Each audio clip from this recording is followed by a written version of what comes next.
entonces vamos a comenzar, ¿de acuerdo? Realmente, como ya les había mencionado en esta presentación, vamos a hacer énfasis en diabetes mellitus tipo 2, ya que es la más frecuente, pero vamos a mencionar también diabetes mellitus tipo 1, diabetes gestacional y algunos otros tipos de diabetes, ¿de acuerdo? Entonces vamos a comenzar. Realmente que es importante que tomemos en cuenta que la diabetes mellitus tipo 2 se va a caracterizar por un estado de hiperglucemia. También vamos a encontrar resistencia a la insulina y un deterioro posterior relativo en la secreción de insulina, ¿de acuerdo? Algo que es muy importante que tengan en cuenta es que, por ejemplo, lo que yo les digo a mis alumnos, que la mayoría de las veces no se compliquen. Cuando les pregunto definición de diabetes, lo único que tienen que contestar y ustedes lo único que tienen que aprender es que es un estado de hiperglucemia sostenido, ¿de acuerdo? Ahora, hablando ya de diabetes mellitus tipo 2, pues es una enfermedad crónica caracterizada por un estado sostenido de hiperglucemia, ¿de acuerdo? Pasemos ahora directamente a la clasificación. La diabetes como tal en general va a englobar distintos tipos, ¿ok? La diabetes mellitus tipo 1 básicamente se va a caracterizar por una enfermedad autoinmune que va a ser caracterizada por una destrucción de las células beta pancreáticas, ¿ok? Y entonces, por consiguiente, aquí vamos a encontrar que el problema viene directamente del páncreas y este ya no está produciendo insulina, ¿de acuerdo? Por lo que podemos encontrar poca o básicamente nula insulina. Respecto a la diabetes mellitus tipo 2, la vamos a clasificar en general, ya que esta va a ser la más prevalente de todos los tipos de diabetes y esta se va a caracterizar porque como tal vamos a tener un estado de resistencia a la insulina, ¿de acuerdo? Aquí también podemos encontrar factores que estén asociados como factores ambientales, factores genéticos, de repente viene la asociación con el síndrome metabólico, por lo que pues realmente va a tener una etiopatogenia muy variable. Sin embargo, algo que tienen que tener en cuenta es que se caracteriza por resistencia a la insulina, ¿de acuerdo? Bueno, algo más que va a ser diferente entre estos dos tipos de diabetes es que, por ejemplo, la diabetes mellitus tipo 1 antes era conocida como diabetes juvenil y la diabetes tipo 2 la diabetes de adulto. Sin embargo, con el pasar del tiempo, pues ya esto ha ido cambiando totalmente y solamente es anecdótico, ya que ambas se pueden encontrar en prácticamente la misma prevalencia, tanto en población joven como en población adulta. ¿De acuerdo? Bueno, pasando también a otro tipo de diabetes, existen algunos tipos específicos por diferentes causas, como cuáles, por ejemplo, tenemos las enfermedades del páncreas exócrino, como por ejemplo la fibrosis quística y como tal la pancreatitis. Recordemos nada más de forma rápida que el páncreas va a tener función exócrina y va a tener función también endocrina, ¿de acuerdo? Y también tenemos la diabetes que es inducida por fármacos o también por químicos, como por ejemplo la que se presenta por el uso de glucocorticoides, ¿de acuerdo? Por último, también es importante que tomemos en cuenta que existe la diabetes mellitus gestacional. La diabetes mellitus gestacional se va a presentar precisamente en mujeres embarazadas y esta la diagnosticamos generalmente a partir de la semana 24 y en el lapso que comprende de la 24 a la 28, ¿de acuerdo? ¿Cómo lo hacemos? Hacemos un screening a la semana 13, posteriormente a la semana 24 hacemos otro, si alguno de los dos sale alterado, ya nos vamos directamente a hacer una curva de tolerancia a la glucosa, que ahorita vamos a ver que también es parte de el diagnóstico de diabetes. Sin embargo, resulta con mayor énfasis justamente en la diabetes mellitus gestacional porque es la que más se usa. ¿De acuerdo? Bueno, entonces nos vamos a ir directamente a la epidemiología. ¿Por qué es importante que veamos diabetes? En específico, la diabetes mellitus tipo 2 va a ser una enfermedad que va a ser muy prevalente a nivel mundial. Es muy común encontrar a una persona con diabetes mellitus. Ustedes mismos seguramente conocen a alguien, algún familiar, algún vecino, algún conocido que tenga diabetes, ya sea de reciente o ya de largo diagnóstico. ¿De acuerdo? Y también pues tenemos estimaciones de que va a afectar a más de 400 millones de personas en todo el mundo, lo cual pues representa un porcentaje de la población muy alto, ¿de acuerdo? Estadísticas que tenemos directamente en México nos dice la ENSANUD, que es la Encuesta Nacional de Salud y Nutrición, en el año 2021, encontró que directamente 12.400.000 personas padecían diabetes. Recordemos que uno de los problemas más importantes que tenemos también en nuestro país es la obesidad, tanto en adultos y bueno, ahora desafortunadamente ya tenemos el primer lugar en obesidad infantil, ¿de acuerdo? Entonces ahí radica precisamente la importancia de que veamos este tema. Dentro de los factores de riesgo, ¿cuáles son los que vamos a tener? Uno de ellos y de los más importantes definitivamente va a ser la obesidad, ¿de acuerdo? Sobre todo la obesidad abdominal, la obesidad visceral o la que es de tipo androide, es decir, la de los hombres. Esta como tal va a ser un factor directamente relacionado con la resistencia a la insulina mediante la alta liberación básicamente de los ácidos grasos al torrente sanguíneo. Esto va a hacer que la resistencia a la insulina aumente, la resistencia a la insulina aumenta y esto va a provocar a la larga una menor liberación de insulina por parte del páncreas. ¿De acuerdo? Ahorita lo vamos a ver un poquito más específico directamente en la fisiopatología, pero básicamente la obesidad y el síndrome metabólico son componentes muy importantes dentro de los factores de riesgo para desarrollar diabetes. Ahora, otro de los más importantes también es la susceptibilidad genética. Aquí hablamos directamente de que alguno de los dos padres tenga directamente diagnóstico de diabetes, ¿ok? Entonces, por ejemplo, se ha visto que en la diabetes tipo 1, pues el factor que va a ser básicamente, si no desencadenante, pero muy importante para el desarrollo de diabetes tipo 1, va a ser la susceptibilidad genética. ¿Ok? ¿Por qué? Porque aquí es donde vamos a encontrar autoanticuerpos que vayan directamente contra el páncreas. Eso no pasa en la diabetes mellitus tipo 2. Aquí lo que vamos a encontrar es que sí va a tener un componente importante, la susceptibilidad genética, sí vamos a encontrar cierta correlación, ya que, por ejemplo, si uno de los dos padres tiene diabetes, el riesgo de que el hijo llegue a desarrollarlo es 3.5 más veces mayor que en la población, digamos, que no tiene ninguno de los dos padres con diabetes, o al menos uno de los dos. Y si los dos padres son diabéticos, el riesgo aumenta hasta 6 veces más. ¿De acuerdo? Otro de los factores que también va a ser importantes es la edad. Conforme avanza la edad, obviamente, junto con otros factores ambientales como el sedentarismo, la mala alimentación, la obesidad abdominal, va a ser mucho más fácil que se desarrolle como tal la diabetes. Otro de los factores que también es importante es que también, tanto desde que somos jóvenes hasta que somos adultos, se encuentra la diabetes más prevalente en el sexo femenino. ¿De acuerdo? Ese es otro de los que me faltó poner, pero pues también para que lo tomen en cuenta. Es más frecuente en mujeres, ¿ok?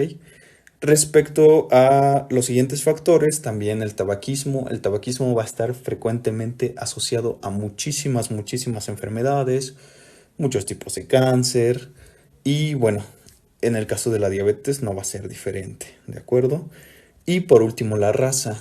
La raza hispana y sobre todo los latinoamericanos tienen una carga genética mucho mayor, tienen una mayor susceptibilidad para tener diabetes. Entonces, como tal, simplemente por el hecho de ser latinos ya tenemos un riesgo aumentado de padecer diabetes. ¿Ok? Entonces, vamos a pasar directamente con el cuadro clínico. ¿Cuáles son los síntomas principales que nosotros podemos encontrar y directamente que nos sirven para diagnosticar a una persona con diabetes? Probablemente alguno de ustedes ya haya escuchado lo que son las 4 Ps: poliuria, polidipsia, polifagia y pérdida de peso. Aquí también les estoy dando algunas otras directrices, como por ejemplo la nicturia, que se presenta también muchas veces en los pacientes de diabetes tipo 1, pero vamos a ir desenglosando uno por uno para que sobre todo les quede claro y no se les vaya a olvidar posteriormente por qué es cada síntoma, ¿de acuerdo? Comenzamos directamente con la polifagia. Bueno, directamente lo que pasa es que como tal, si ya tenemos una resistencia a la insulina, aunque haya glucosa en la sangre, esta no va a poder ser utilizada, ¿ok? ¿Por qué? Porque ya estamos teniendo resistencia a la insulina, entonces la insulina no permite que la glucosa entre a la célula como lo haría normalmente. Entonces, ¿qué es lo que pasa? Para contrarrestar esto, el cuerpo lo que dice es que, bueno, si no me está entrando glucosa, que de hecho sí está siendo así, pero pues no se está sensando directamente dentro de las células, lo que va a pasar es que directamente pues va a aumentar el apetito y esto como tal va a tener un aumento en el consumo directamente de comida y de ahí va a venir la polifagia, ¿de acuerdo?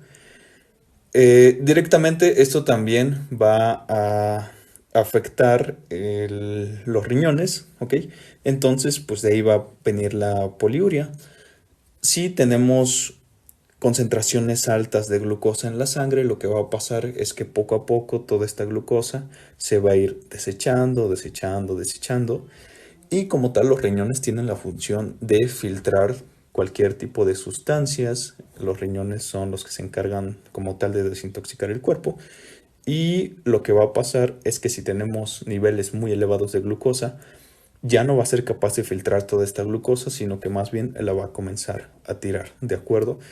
Y recordemos que cuando aumenta la osmolaridad directamente en la orina, o más bien en la sangre, pues todo esto también se va a llevar consigo una gran cantidad de agua, ¿de acuerdo? Y por eso ahí tenemos la poliuria. Si estamos tirando más agua de lo que deberíamos, entonces es normal que nos dé más sed. De ahí viene la polidipsia, ¿de acuerdo? Y por último, respecto a la pérdida de peso, que también es otro de los síntomas que habitualmente se pueden encontrar. De hecho, es más frecuente que lo encontremos en pacientes igual con diabetes mellitus tipo 1, pero en diabetes mellitus tipo 2 también es frecuente llegar a encontrarlo, ¿ok? ¿Y por qué se va a presentar? Justamente porque, como ya les mencionaba, si tenemos que se están usando los ácidos grasos que tenemos a nivel abdominal, pues como tal vamos a tomar esa energía de ahí y va a haber una reducción del perímetro abdominal y como tal pues una pérdida de peso, ¿de acuerdo? Ahora, esto no es totalmente inocuo y esto nos puede llevar directamente a las complicaciones agudas de la diabetes mellitus, como puede ser precisamente la cetoacidosis diabética. ¿Ok?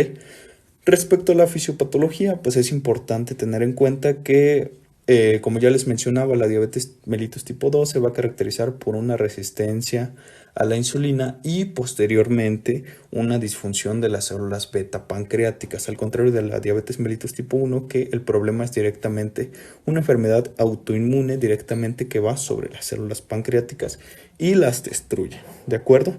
La resistencia como tal, como ya les había adelantado, la resistencia a la insulina va a evitar o va a impedir que las células se utilicen como debería de ser la glucosa.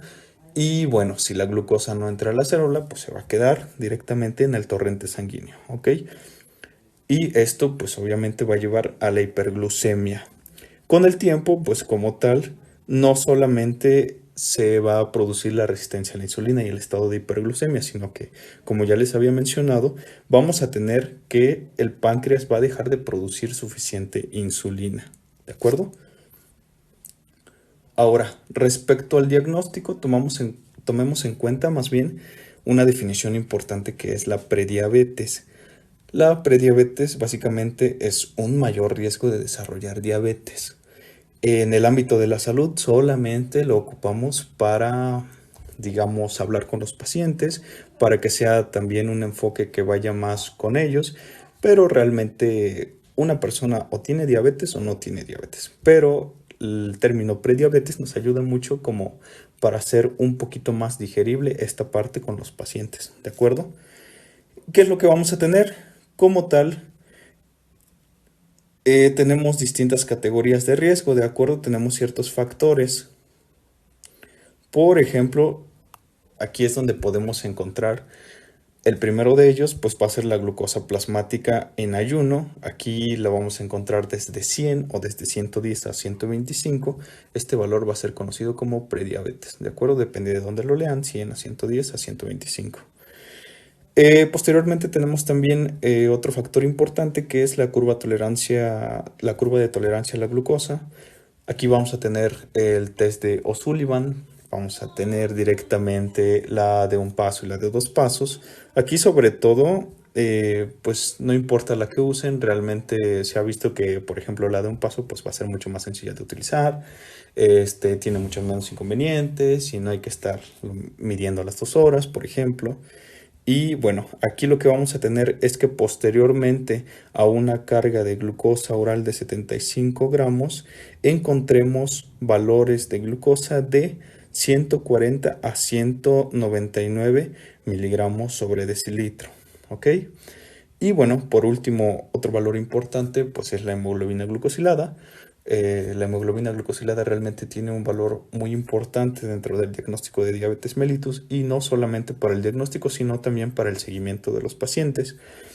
Aquí, por ejemplo, lo que vamos a encontrar es que una hemoglobina glucosilada de 5.7 a 6.4, pues ya directamente nos habla de que existe prediabetes. ¿De acuerdo?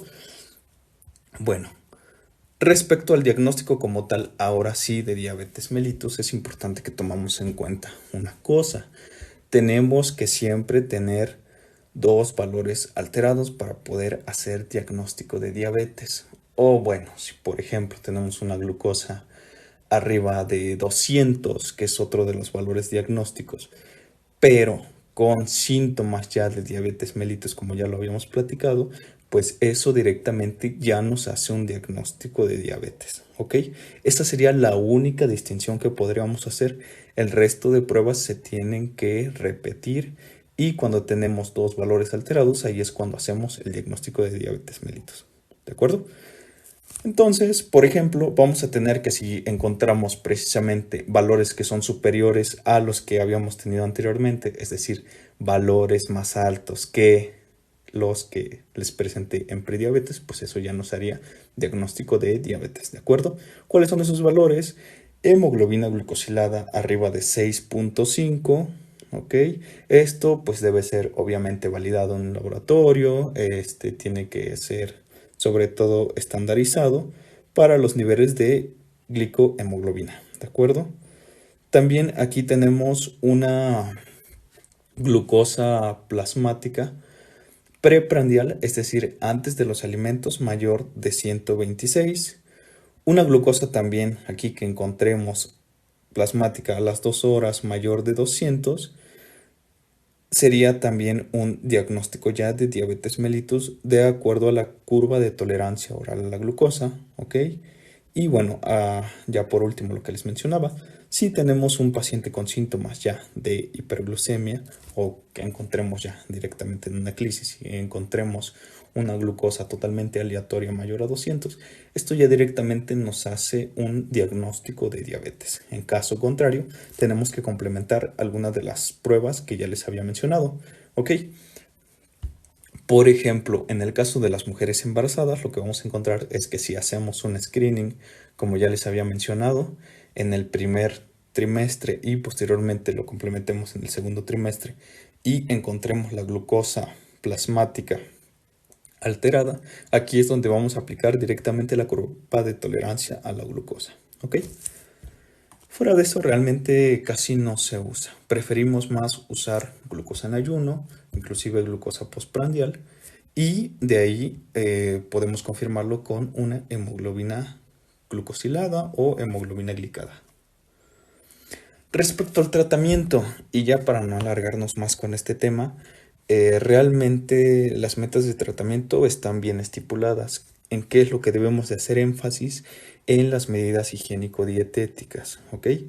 Por ejemplo, la pérdida de peso, el ejercicio, también controlar los demás componentes del síndrome metabólico, como pues, directamente el sobrepeso, la dislipidemia, ¿ok? Entonces, en caso de requerir, pues tenemos que hacer un abordaje multidisciplinario con este tipo de pacientes. Si encontramos a un paciente con prediabetes, definitivamente tenemos que dar seguimiento correcto porque en caso de que no logremos controlar los factores desencadenantes con este paciente, lo que va a pasar es que directamente va a desarrollar diabetes mellitus en muy poco tiempo. ¿Ok? Bueno, entonces, comenzando directamente con las medidas higiénico-dietéticas que son muy importantes, estas se van a considerar como el pilar de tratamiento en este tipo de pacientes, ¿ok? Antes de que comencemos con antidiabéticos orales, hipoglucemiantes orales o con insulina, primero tenemos que enfocarnos en la dieta y el ejercicio, ¿ok? ¿A qué nos referimos con esto? Directamente hacer 30 minutos de ejercicio, por lo menos 5 veces al día. Ya estamos hablando de un aumento en el metabolismo basal y como tal una pérdida de peso que sea significativa, hablamos de que sea por lo menos el 10%, pues ya nos va directamente a reducir tanto la resistencia a la insulina como los niveles, y esto como tal se va a resultar en disminución de los niveles de glucosa en sangre. ¿Ok? Bueno, entonces eso por parte de la pérdida de peso. La dieta también es muy importante. En este tipo de pacientes lo que debemos hacer es darles una consejería nutricional, pero además derivarlos al servicio de nutrición, porque definitivamente pues ellos son los expertos, ¿de acuerdo? Lo que debemos de recomendarles es directamente una dieta muy sustanciosa en verduras de hoja verde, por ejemplo, limitar lo más posible el azúcar refinada, todos los alimentos que sean altamente industrializados, todos los alimentos que sean muy ricos en muchos lípidos, por ejemplo, todos los alimentos que sean capeados, carnitas, tacos y todo eso, pues tiene un factor muy importante relacionado con la diabetes, ¿ok? El consumo de refresco, que aquí en México es muy común, también se debe de limitar al máximo. Y también, por ejemplo, algo que tomamos en cuenta es el consumo de café. En México muchísimas personas consumen café para su día a día, entonces lo que les vamos a decir no es que dejen de tomar café, pero sí que lo consuman con la menor cantidad de azúcar posible, o si así fuera, que lo tomaran sin azúcar. El café tiene múltiples beneficios, pero si le comenzamos a añadir glucosa y si además del café nos comemos un pan, pues ya básicamente esos beneficios se pierden. Ok, pasando directamente acerca de la terapia farmacológica, lo que tenemos son hipoglucemiantes orales. Aquí es donde vamos a encontrar la metformina, que aún se sigue considerando como el primer tratamiento a considerar como monoterapia en tratamiento de diabetes mellitus tipo 2, ¿de acuerdo? No así en todos los tipos de diabetes. Por ejemplo, si encontramos una diabetes gestacional, pues ahí directamente la indicación es usar insulina, ¿de acuerdo? Pero por lo menos en diabetes mellitus tipo 2, sí sigue considerándose un pilar, ¿de acuerdo? ¿Cómo es que vamos a iniciar la metformina? Y ya casi para terminar, vamos a iniciar con una dosis de 500 miligramos una vez al día. Esta se va a dar en la cena, ¿ok? Con alimentos. ¿Por qué? Porque es muy común que llegue a tener efectos gastrointestinales como dolor abdominal, diarrea, náuseas, que precisamente si la damos con los alimentos se van a disminuir. Comenzamos, como les mencionaba, con una dosis de 500 miligramos y posteriormente podemos ir aumentando una tableta cada semana hasta que lleguemos a una dosis promedio de 2 gramos, ¿ok? La dosis máxima que podemos dar de metformina, recordemos que es de 2.5 gramos, y la dosis mínima que nos recomiendan es de 1.5 gramos cada 24 horas. Si después de esto persiste el descontrol en un mes, vamos a aumentar primero la dosis. En caso de que no lo hayamos aumentado, vamos a tener una dosis pico de 850 miligramos cada 8 horas. Si a pesar de esto el descontrol persiste, lo que vamos a hacer es agregar otro tipo de medicamentos, ¿cuáles? Por ejemplo, los análogos de GLP-1 o los inhibidores de SGLT2. Si a pesar de esto persiste el descontrol, pues ya podríamos considerar una terapia triple combinando estos medicamentos que ya les mencioné. Y en caso de que todavía persista el descontrol, ya ahí es donde podemos agregar directamente insulina, ¿de acuerdo? También otra indicación importante es que si nosotros ya con el paciente diagnosticado con diabetes llegamos a encontrar una hemoglobina glucosilada arriba de 9, eso directamente ya es un factor que debemos de considerar para comenzar el inicio de tratamiento con insulinas, ¿de acuerdo? Las metas de tratamiento, dentro de las más importantes y la única que les voy a reiterar ahorita, es que debemos de tener una hemoglobina glucosilada menor de 7 ya con un paciente diagnosticado con diabetes mellitus, ¿de acuerdo? Esa es la más importante y es la que siempre debemos de tomar en cuenta. Si nuestro paciente sale con 7.5, si sale con 8, eso quiere decir que no está controlado, ¿de acuerdo? Otra de las consideraciones que también muy pocas veces se toman en cuenta es que este tipo de pacientes van a ser muy frecuentemente infecciones de vías urinarias, también van a tener muy frecuentemente onicomicosis, hongos en las uñas, y en cada consulta es importante que valoremos todo esto. Además, recordemos que tenemos complicaciones agudas y complicaciones crónicas de la diabetes, ¿ok? ¿Cuáles son las complicaciones agudas? La cetocidosis diabética y el estado hiperglucémico hiperosmolar. Y las complicaciones crónicas, ya hablamos de la nefropatía, la neuropatía y la retinopatía, ¿ok? Todas estas, sobre todo las complicaciones crónicas, son muy discapacitantes para los pacientes, por lo que es importante que en cada consulta valoremos precisamente cómo está tanto los nervios periféricos, por ejemplo, valoremos la retina, que hagamos un fondo de ojo y que directamente valoremos la función renal a través de la creatinina. Lo más importante es que estemos monitoreando todos estos valores, por ejemplo la creatinina con una química sanguínea, como ya les había dicho, un fondo de ojo, y como tal pues hagamos un test acerca de la sensibilidad, ¿de acuerdo? Esto precisamente para evitar o para alejar lo más posible las complicaciones crónicas de la diabetes. Sin embargo, pues recordemos que aquí el pilar va a ser tanto el tratamiento médico farmacológico como el tratamiento nutricional. Si uno de estos dos no está bien, definitivamente muy pronto vamos a encontrar este tipo de complicaciones. Ahora también es importante que tomemos en cuenta que, por ejemplo, ya cuando nosotros hacemos diagnóstico de diabetes mellitus tipo 2, muchos de los pacientes van a tener ya cierto daño renal. No así con los pacientes que tienen diabetes tipo 1, ¿de acuerdo? ¿Y por qué van a producir este daño renal? Justamente como ya se los había adelantado, porque vamos a tener un estado de hiperglucemia sostenido en la sangre. Toda esta glucosa va a dañar directamente a la filtración renal, de acuerdo a los adipocitos, y por eso es que vamos a tener esta lesión renal. Puede ser como una lesión renal aguda, habitualmente encontrada en este tipo de pacientes con reciente diagnóstico, pero bueno, lo que vamos a precisamente enfocarnos en el seguimiento es directamente en las complicaciones tanto agudas como crónicas de la diabetes mellitus. Ahora, bueno, también consideren que pues esta clase fue básicamente un acercamiento.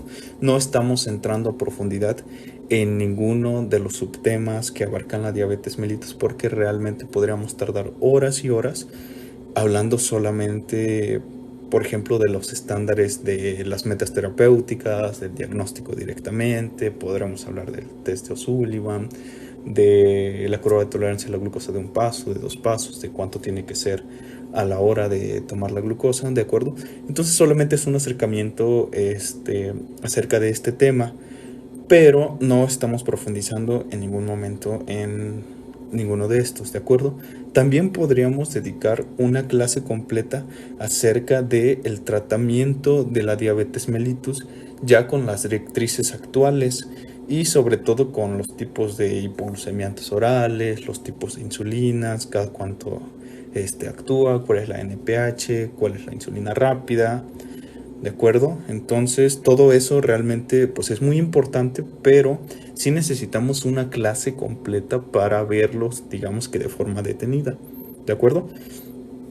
De cualquier modo, pues con esto terminaría directamente este tema. Me gustaría que si les gustó pudieran comentar este o alguno de los otros videos para que pudiéramos continuar hablando de diabetes.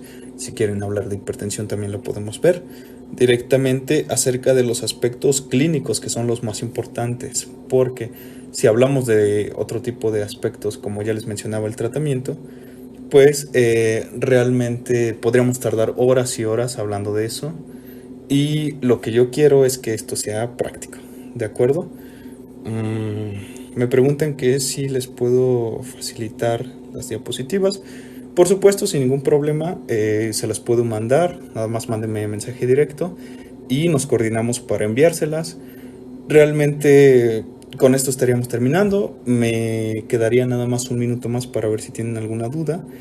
Y si no, pues realmente les agradezco mucho que estén acá, todo el apoyo que están dando, y espero que les haya quedado claro. Traté de hacerlo muy didáctico, traté de hacerlo rápido para que no se aburrieran y sobre todo pues, para que me pudieran entender, ¿de acuerdo? Bueno, Dani dice gracias, de nada, les agradezco a ustedes más bien por estar acá. Espero que les haya gustado el video. Muchas gracias.